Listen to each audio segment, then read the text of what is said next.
Éxodo capítulo 31, vamos a leer el versículo 18. Y dio a Moisés, cuando acabó de hablar con él en el monte Sinaí, 2 tablas del testimonio, tablas de piedra escritas con el dedo de Dios. Hoy leímos el versículo 18, ahí termina el capítulo 31. Y ya mañana empezamos en el capítulo 32, que se pone muy interesante. Sí. En el versículo que acabamos de leer es cuando Dios le dio las tablas. Le dio las 2 tablas. ¿Cuánto tiempo estuvo Moisés en el monte? No sé si se acuerdan, en Sinaí él estuvo 40 noches, 40 días. Dios le iba a dar las tablas. ¿Tuvo que estar 40 noches, 40 días para que le diera las tablas? ¿O qué es lo que estaba haciendo durante esas 40 noches, 40 días? Él estaba tomando los detalles del tabernáculo. Antiguamente, cuando viajaba un siervo, él iba al otro país, a la otra nación, donde iba a traer eso que si era algo, una estructura, una pirámide así, él iba a traer todo eso, pero todo eso ¿dónde lo iba a traer? Lo iba a traer acá. En algunos casos pues ya usaban pergaminos, escribían, tomaban sus apuntes. Pero en el caso de Moisés, él no subió con libreta de apuntes, él no subió con un rollo, con papiro, no. Entonces lo que hizo Moisés, constantemente Dios le dijo, haz conforme al modelo que se te mostró. Harás conforme al modelo que se te mostró. Entonces lo que hizo Moisés fue todos esos 40 días, 40 noches, tomando en cuenta cuántas tablas iban a ir en el tabernáculo, cuáles eran las medidas, cómo iba a ser de alto, cómo iba a ser el ancho, cómo iban a ser las basas. De las basas creo que no hablamos. Las basas, ¿ya se acuerdan cuántas tablas eran, no? Eran 48 tablas. 20, 20 y 8. Eran 48, ¿sí? Entonces, esas 48 tablas, cada tabla estaba apoyada sobre 2 basas. ¿La basa qué es? La basa en el desierto. Cuando ustedes van caminando o ven las películas de gente caminando sobre la nieve, si la persona tiene los zapatos normales, se le entierran los pies en la nieve. Coloca el pie encima de la nieve y ¡prum! Cuando descarga el peso se entierra. Entonces, ¿qué tienen que hacer las personas cuando están sobre la nieve? Tienen que usar unos zapatos anchos. Las basas cumplían esa función. Entonces, aquí voy a dibujar. Digamos que aquí hay nieve. Entonces, aquí hay una persona, aquí hay nieve. Y aquí hay una persona de pie. Entonces, aquí están los pies. Si estuviera solamente parada así la persona, se entierra, se hunde en la nieve. Entonces la persona no puede estar parada así en la nieve. Para estar parada en la nieve se coloca unos zapatos, como una especie de zapatos que son anchos, que tienen un área, así es visto de medio lado, visto de frente, visto desde arriba sería más o menos así. El pie de una persona en relación a eso es como así, el pie de la persona. El pie es pequeño.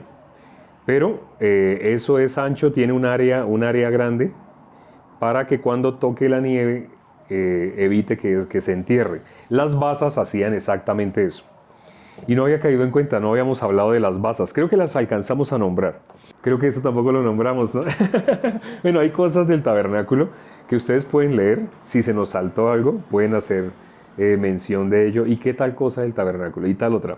Pero ahorita me estoy acordando de esas cosas. De la basa era más o menos así.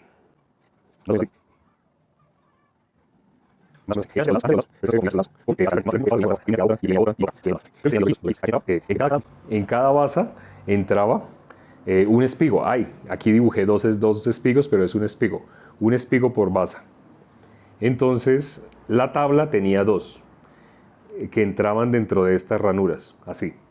La basa realmente tenía una, así. Entonces entraba acá y acá de una tabla. La tabla entonces, por consiguiente, voy a dibujar aquí la tabla de 75 centímetros, ¿no? La tabla. Tenía así espigo y tenía espigo, así. Esta era una parte que no habíamos considerado, de esto no habíamos hablado, pero la basa tenía la función de hacer como esos zapatos. Esos zapatos, para que no se entierre, porque estaban en el desierto. Curiosamente, cuando uno no edifica así. Uno cuando edifica, ¿cómo edifica? Uno edifica primero que todo haciendo cimientos profundos, colocando varilla, primero coloca mortero, piedras encima de la tierra. Y encima de eso sí empieza a colocar estructura de varillas y encima voltea el concreto, basea el concreto. Eso hacemos nosotros, los seres humanos, cuando edificamos. Pero normalmente el tabernáculo no. El tabernáculo era móvil. Lo único que se enterraba eran las estacas. De ellas tampoco creo que hablamos mucho, ¿no? Sí, las estacas que se enterraban, esas estacas, esas sí eran las únicas que iban dentro de la tierra. Las estacas se enterraban para atirantar cada columna. Acuérdense que eran 60 columnas, ¿no? En el sentido espiritual, 60. 56 en el sentido práctico. Y cada columna se sostenía atirantada con estacas. Tenía por acá, por acá. Y entre ellas mismas se daban soporte. De columna a columna se daban soporte con las telas que estaban ahí puestas, con el lino torcido. Era blanco, blanco. Entonces, cuando una persona llegaba de la parte externa hacia el tabernáculo, lo primero que veía era el atrio. Pero el atrio estaba cubierto por lino. Entonces la persona, ¿cómo veía? Blanco. ¿Cómo estaban los seres, cómo estaban en esa época vestidos ellos? Duraron 40 años en el desierto. Ellos, su ropa no se les gastó, pero sí se les ensuciaba. Cuando se acercaban realmente al lino torcido, a esa tela blanca, ellos ¿cómo se veían? Ellos se veían sucios. Entonces, toda persona delante de Dios, así es, su aspecto es sucio delante de Dios. Pero cuando entraban, allá se hacía la purificación. La parte externa, ¿cómo se quedaba? La parte externa seguía siendo sucia. Pero cuando ya eran limpios del pecado por el altar, por la ofrenda que era sacrificada en el altar, después de que ellos imponían las manos, es necesario que haya imposición de manos, o si no, esa ofrenda solamente hubiera sido una matanza, hubiera entrado como en un matadero, un animalito en un matadero, ¿sí? Pero no, esa ofrenda realmente ya se convertía en pecado, y el pecado era totalmente destruido. Esa es la simbología que tiene la ofrenda que se daba, para que esa ofrenda pagara el precio del pecado, que es sombra de nuestro Señor Jesucristo. No sé si ustedes se acuerdan, cuando nuestro Señor Jesucristo fue a morir, cuando ya se acercaba el momento a lo que Él venía, a morir por el pecado, darse como ofrenda, no sé si se acuerdan qué fue lo que una mujer hizo en Betania. En Betania, cuando Él llegó a Betania, a casa de Simón el leproso, una mujer rompió un frasco de alabastro y se lo echó encima de la cabeza. Realmente lo bañó. Leámoslo, vamos a leerlo. Eso está en Mateo, capítulo 26. Versículo 11, vamos a mirar, Mateo capítulo 26, Mateo capítulo 26, el capítulo 26 es donde Pedro también le dice que él no lo va a negar. Pedro dice, de ninguna manera, yo no te negaré.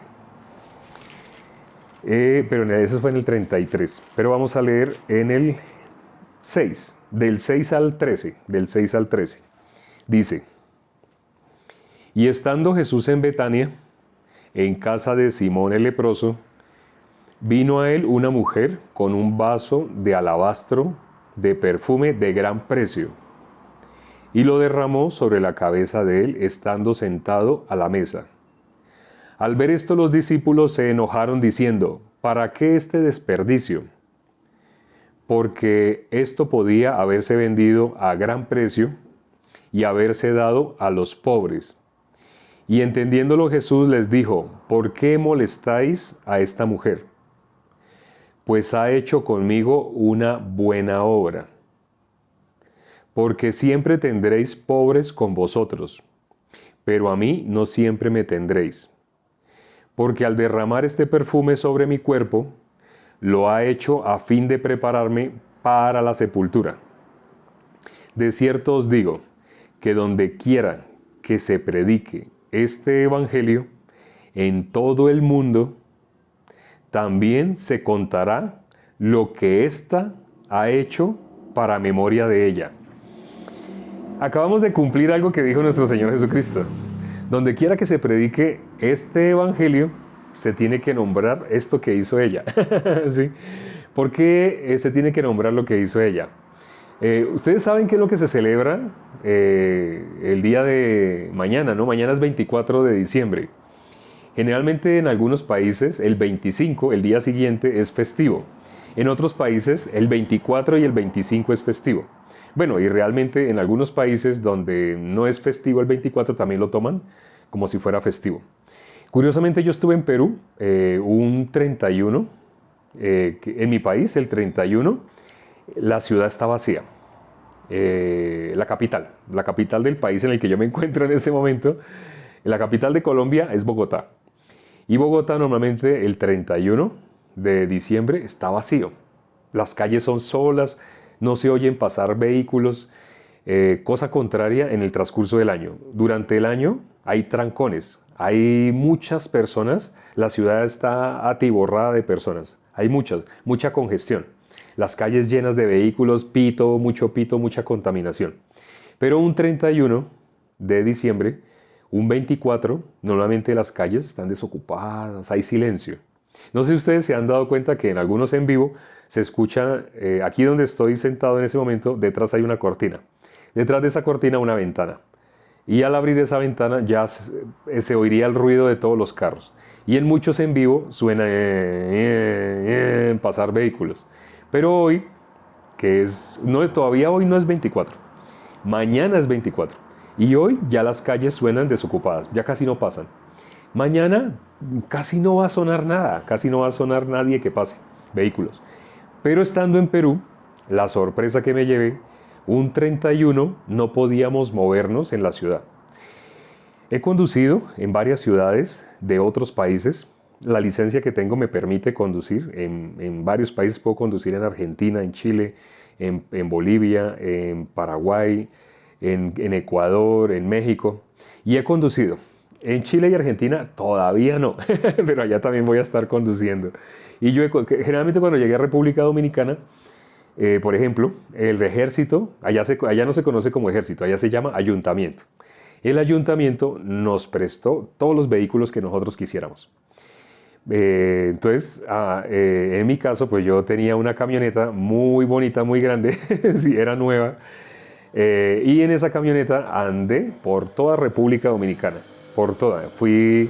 A pesar de que esa vez hicimos el campamento mundial, en esa ocasión, la hicimos allá. El campamento mundial esa vez se hizo allá, en República. Entonces, todos los de América, los de Ecuador, de Argentina, de México, de todos los países, todos viajamos hacia allá, hacia República Dominicana.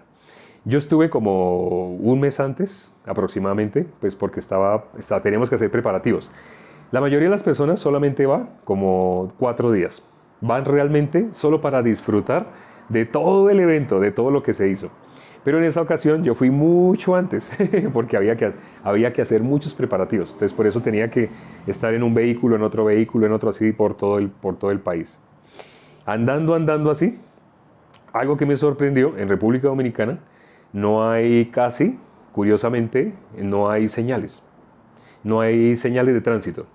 Donde no hay ley, ¿qué pasa? Dijo el apóstol Pablo: la codicia no sería para mí problema si la ley no dijera no codiciarás. Pero, curiosamente, en República Dominicana yo nunca había visto carros tan dañados como los de Santiago. En Santiago más exactamente, no en Santo Domingo. Santo Domingo es donde está el aeropuerto. Y Santiago es una ciudad que queda relativamente cerca, casi todo queda cerca en República Dominicana. Entonces, ya estando en Santiago, allá casi no hay carros que no estén rayados.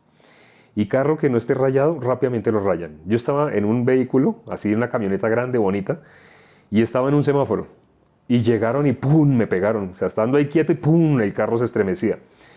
En algún momento hubo una manifestación, un trancón, y me bajé con el celular y empecé a grabar los carros. Sin exagerar, estaban rayados por los lados, rayados.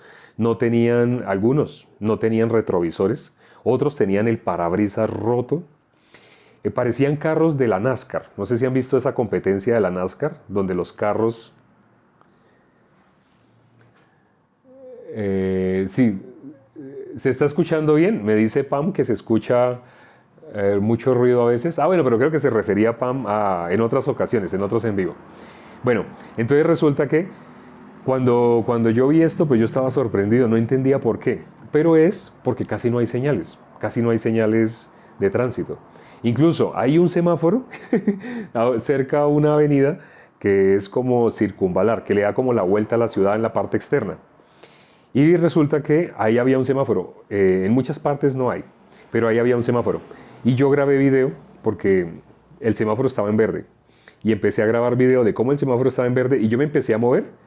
Y los que venían en sentido perpendicular pasaban a 60, 70 kilómetros por hora. Ellos tenían el semáforo en rojo. Yo lo tenía en verde. Pero a pesar de que yo me estaba moviendo despacito, despacito, los carros pasaban así. Algo bueno es que hay muchos vehículos automáticos, hay mucho mecánico también, y casi todos tienen vidrios polarizados. Los que tienen vidrio, porque como le digo, hay unos que ya tienen los vidrios rotos. En Perú, lo que me sorprendió es que siendo un 31, el campamento mundial esa vez se iba a hacer en enero. Pero igual viajé como un mes antes por todos los preparativos que se tenían que hacer para el campamento mundial. Y estando allá, se escucha bien, gracias.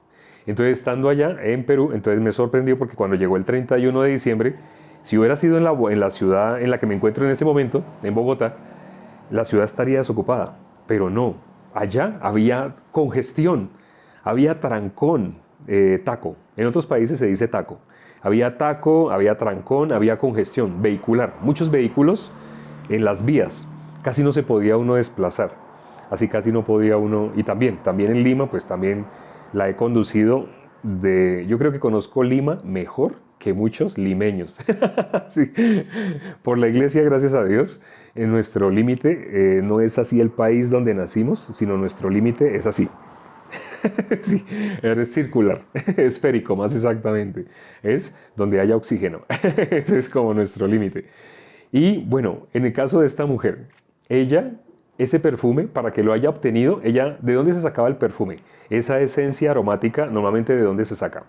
Esa esencia, normalmente, de diferentes regiones, así traían especias. Una de las especias es la mirra. Y bueno, también porque les nombré ahorita el 24, porque resulta que mañana, en muchos países, no sé si en todos, ustedes me aclaran, por favor, se celebra la Navidad, pero muchas personas no saben qué es lo que están celebrando. Muchas personas no saben qué es lo que están celebrando. Algunos sí. Algunos sí. ¿Por qué hicieron pesebre? Bueno, no sé si sepan qué es pesebre. El pesebre en la Biblia aparece donde nació nuestro Señor Jesucristo. Entonces, hay muchas casas donde hacen así como una réplica del pesebre y colocan animalitos, algunos colocan cascadas, colocan muchas cosas, pero realmente el pesebre ya es un establo donde hay pues animales, ganado, hay ganado, vaca, burro, ovejas, así. Entonces en el pesebre, el nacimiento de nuestro Señor Jesucristo. Entonces el 24, lo que la gente, que muchas personas no saben, el 24, otros sí, el 24 lo que la gente está celebrando es el nacimiento de nuestro Señor Jesucristo. Esa es la Navidad. De ahí viene la palabra Noel. La palabra Noel no es, pareciera, algunas personas se imaginan que es Papá Noel, pero no. Está relacionada con la Navidad. Ese es como la avenida, la buena noticia. No sé en qué idioma es exactamente, me queda de tarea eso. Pero entonces, la Navidad. Lo que se está celebrando es el nacimiento de nuestro Señor Jesucristo. Ustedes no sé si se acuerdan que en Mateo capítulo 2, aparece cuando nació nuestro Señor Jesucristo en el pesebre. No sé si se acuerdan qué fue lo que sucedió en ese momento que Él nació. Vamos, no se les olvide esta historia de la mujer que rompió ese frasco de alabastro y derramó ese perfume. Porque acuérdese, dijo nuestro Señor Jesucristo que donde quiera que se anuncie el Evangelio, tenemos que contar lo que ella hizo, para testimonio de ella. Entonces vamos ahora a mirar Mateo 2. Estamos en Mateo 26, entonces vamos a pasar a Mateo capítulo 2. Mateo capítulo 2, el versículo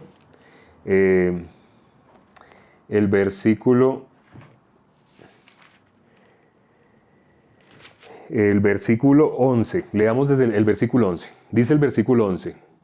Al entrar en la casa, vieron al niño con su madre y postrándose lo adoraron. Y abriendo sus tesoros le ofrecieron presentes: oro, incienso y mirra. Así dice, ¿no? Mañana se está celebrando que el nacimiento de nuestro Señor Jesucristo. Muchas personas no saben qué fue lo que pasó, o sea, qué fue lo que rodeó las circunstancias del nacimiento de nuestro Señor Jesucristo. Nosotros hicimos una película, precisamente hicimos una película sobre la Navidad, explicando realmente con la Biblia qué es el sentido de la Navidad. Cuando iban a nacer nuestro Señor Jesucristo, los Reyes Magos, ellos vieron la estrella y ellos fueron avisados de que ahí era el nacimiento, donde está esa estrella, el nacimiento del Rey de Reyes. Ellos fueron rumbo hacia la estrella, pero yendo hacia la estrella, ellos usaron su punto de vista. Cuando ellos llegaron a un palacio, ellos pensaron, ¿dónde está un rey? Pues un rey inevitablemente está en un palacio. Entonces ellos entraron a ese palacio, pero era el palacio de Herodes. Y ellos preguntando, ¿dónde está el rey que ha nacido? Herodes se asustó. ¿Por qué? No sé si se han dado cuenta que el corazón del ser humano, cuando tiene poder, no quiere soltar el poder. Por ejemplo, cuando un presidente llega a su curul de presidente, busca modificar las leyes para él durar un poquito más, o de pronto volver a su país socialista para él quedarse ahí como rey hasta que muera, ¿sí? Hacerse como Fidel Castro, como Chávez, Maduro, algo así. Entonces, el ser humano cuando tiene poder no lo quiere soltar. En este caso, Herodes, cuando se enteró que iban a ser un rey, el rey que iban a ser, entonces dijo, indagó primero. Vamos a leerlo.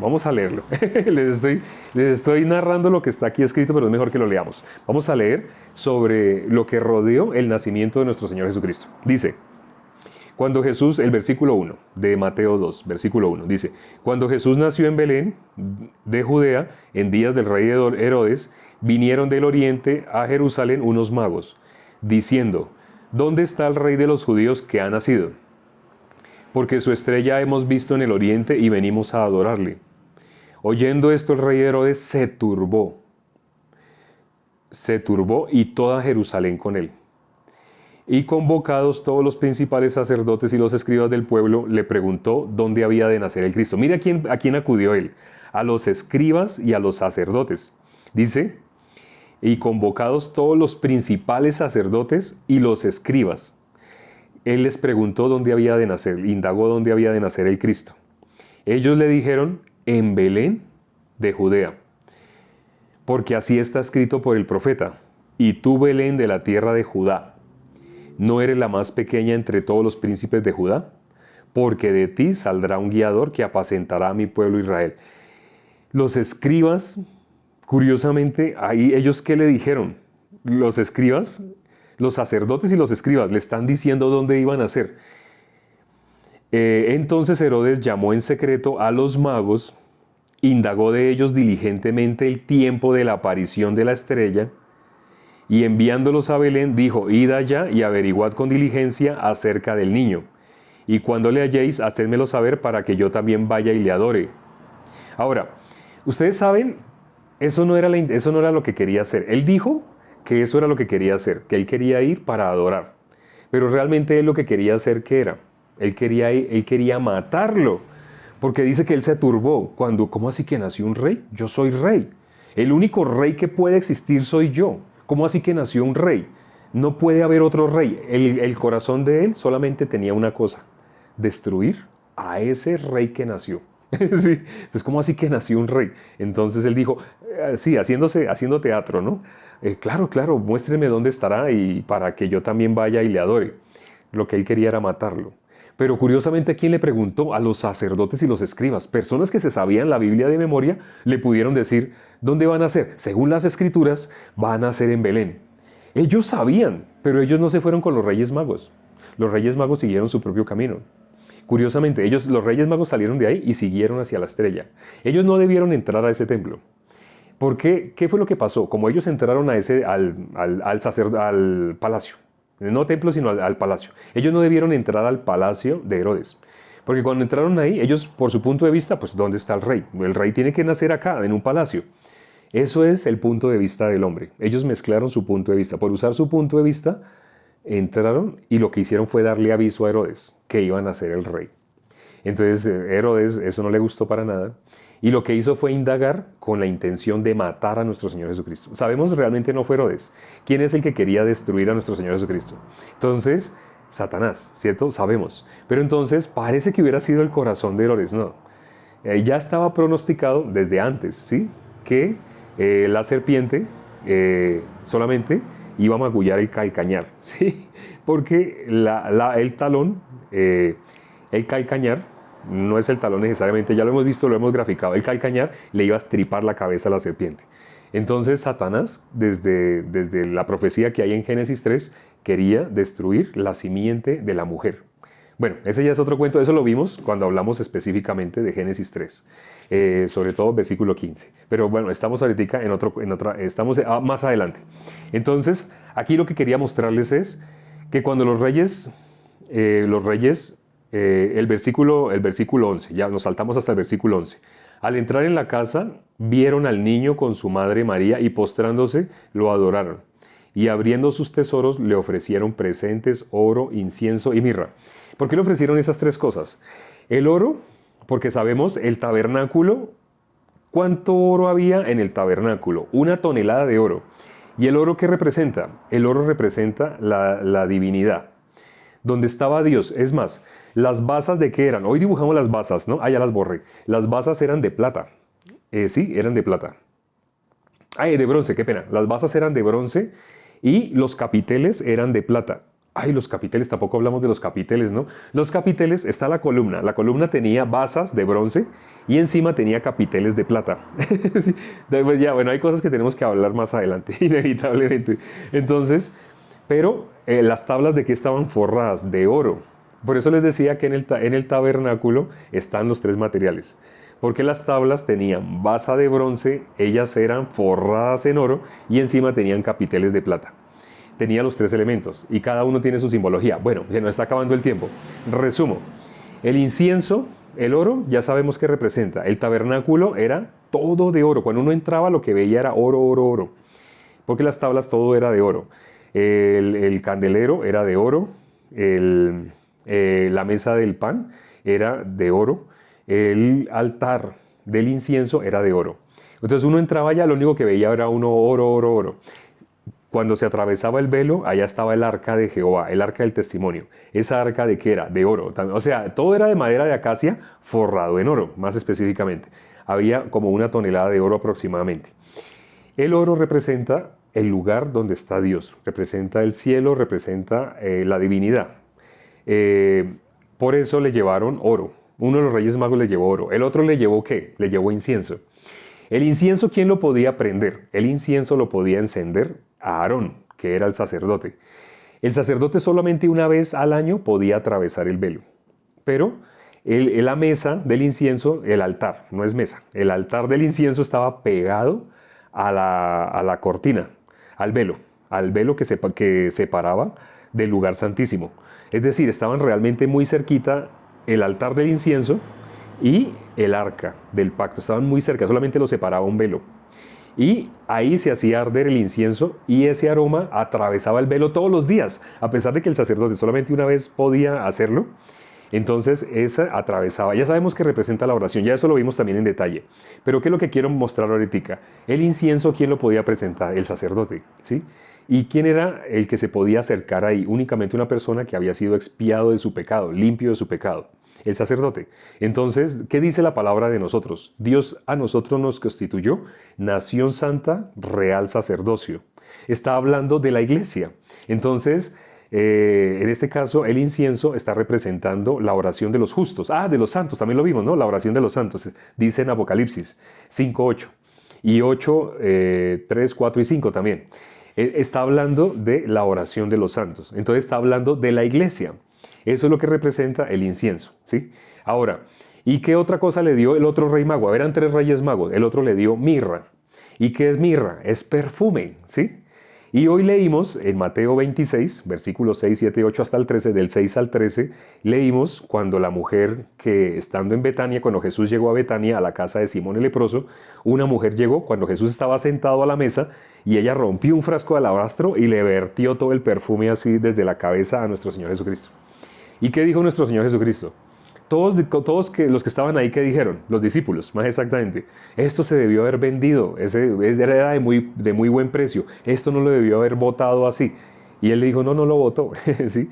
Ella se adelantó a prepararme para la sepultura. El perfume se usaba en dos ocasiones. Cuando la mujer recién se casaba, la mujer ¿para qué atesoraba el perfume? Para su matrimonio. Ya sabemos, el matrimonio es sombra de ¿qué? La unión de la iglesia, el cuerpo, con nuestro Señor Jesucristo, es decir, la eliminación del pecado. Eso es lo que simboliza la mirra. Entonces, cuando le vertió a nuestro Señor Jesucristo, Él dijo, me están preparando para mi sepultura, la muerte. ¿Para qué murió nuestro Señor Jesucristo y resucitó? Para nuestra justificación. Al tercer día resucitó y Él mismo dio testimonio. Él resucitó ¿para qué? Lo dice el apóstol Pablo en Romanos 4:25. El último versículo de Romanos 4 dice que Jesús resucitó para nuestra justificación. Entonces, eso es lo que representa ese perfume. Habla de la muerte de nuestro Señor Jesucristo, es decir, nuestra justificación delante de Dios, porque la paga del pecado es muerte. Alguien tenía que morir por el pecado. La ofrenda que se dio para la paga de nuestros pecados fue nuestro Señor Jesucristo.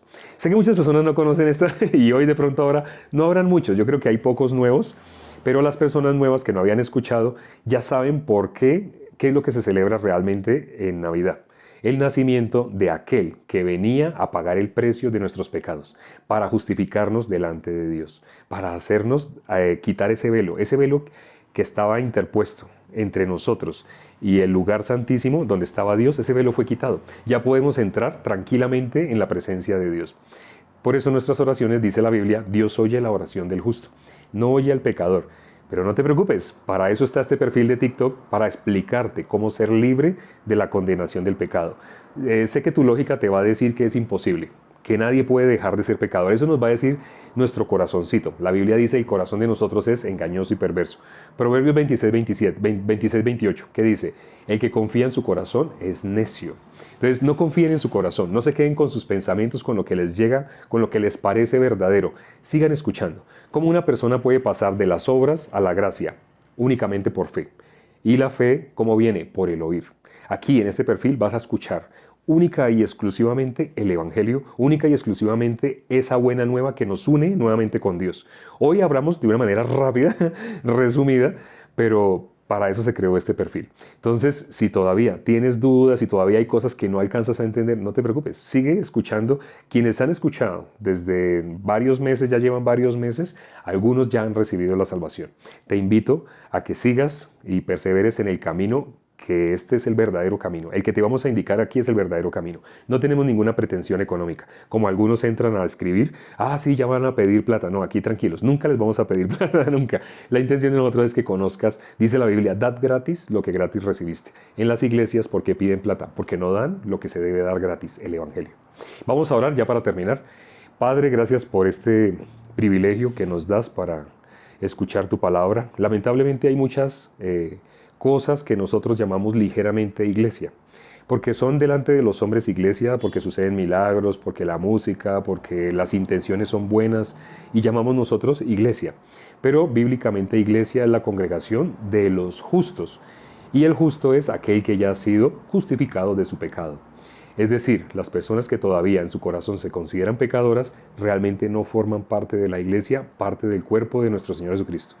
Permite que todas las personas que entraron el día de hoy, si algunos todavía no han recibido la salvación, te pido para que les des un corazón de poder seguir escuchando hasta que reciban la salvación. Así como Jacob dijo, no te soltaré hasta que me bendigas, así, permite que las personas valoren que aquí se va a predicar el Evangelio constantemente. Hoy lo anunciamos de una manera muy rápida porque queríamos hablar de la Navidad, pero permite así que las personas se queden para recibir la salvación. Hasta que no reciban la salvación, hasta que no reciban la bendición, no puedan soltar la constancia, la disciplina de escuchar todos los días la palabra. Tu palabra dice, no solo de pan vivirá el hombre, sino de toda palabra que sale de tu boca. Permite, Señor, oh Dios, ese corazón en las personas que se conectaron el día de hoy y te lo hemos pedido junto con los hermanos, con los que ya son salvos, que se encuentran en este perfil de TikTok, en este en vivo, te lo hemos pedido con un mismo corazón, orando en el nombre de nuestro Señor Jesucristo. Amén.